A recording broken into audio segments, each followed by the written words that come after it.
জুলাই গণ অভ্যুত্থানের শহীদ ও আহতদের জন্য ন্যায় বিচার নিশ্চিত করা রাষ্ট্রের দায়িত্ব বললেন রাষ্ট্রপতি। বিস্তারিত দেখুন অগ্রযাত্রা ডেস্ক রিপোর্টে। জুলাই গণ অভ্যুত্থানের শহীদের পরিবার ও আহতদের জন্য ন্যায় বিচার নিশ্চিত করা রাষ্ট্রের পবিত্র দায়িত্ব বলে জানিয়েছেন রাষ্ট্রপতি মোহাম্মদ শাহাবুদ্দিন। 5 আগস্ট ঐতিহাসিক জুলাই গণ অভ্যুত্থান দিবস উপলক্ষে দেয়া বাণীতে রাষ্ট্রপতি এমন মন্তব্য করেছেন। রাষ্ট্রপতি তার বাণীতে বলেছেন, জুলাই গণ অভ্যুত্থানে বৈষম্যমূলক রাষ্ট্র ব্যবস্থা ও ফ্যাসিবাদী অপশাসনের বিরুদ্ধে ছাত্র শ্রমিক জনতার সম্মিলিত প্রতিরোধ গড়ে তুলেছিল। ঐতিহাসিক এই অর্জনের বর্ষপূর্তি উপলক্ষে আমি দেশের মুক্তিকামী ছাত্র জনতাকে জানাই আন্তরিক শুভেচ্ছা ও অভিনন্দন।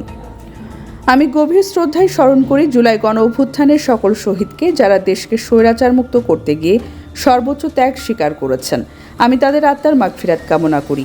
এই গণ অভ্যুত্থানে আহত, পঙ্গুত্ব বরণ করা ও দৃষ্টিশক্তি হারানো সকল বীর জুলাই যোদ্ধার ত্যাগ ও অবদানকে আমি শ্রদ্ধা করে স্মরণ করি।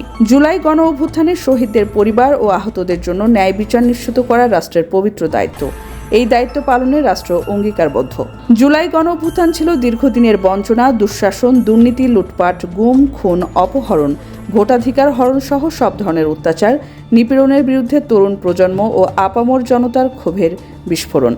এই বৈষম্যমূলক ফ্যাসিবাদী ব্যবস্থা বিলোপ করে গণতন্ত্র পুনঃপ্রতিষ্ঠা, জনগণের ক্ষমতায়ন এবং মত প্রকাশের স্বাধীনতাকে সুনিশ্চিত করাই ছিল জুলাই অভ্যুত্থানের মূল লক্ষ্য। রাষ্ট্রপতি একটি সুখী ও সমৃদ্ধ বাংলাদেশ গড়তে ফ্যাসিবাদের মূলোৎপাটন করে জুলাইয়ের চেতনার পরিপূর্ণ বাস্তবায়নের আহ্বান জানান। বাণীতে তিনি আরও লিখেছেন, জুলাই গণ অভ্যুত্থান পরবর্তী সময়ে রাষ্ট্র একটি ব্যাপক ভিত্তিক সংস্কার প্রক্রিয়ার মধ্য দিয়ে অগ্রসর হচ্ছে।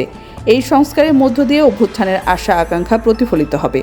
প্রকৃত গণতান্ত্রিক উত্তরণের মধ্য দিয়ে গড়ে উঠবে একটি ন্যায় ও সাম্যভিত্তিক নতুন বাংলাদেশ।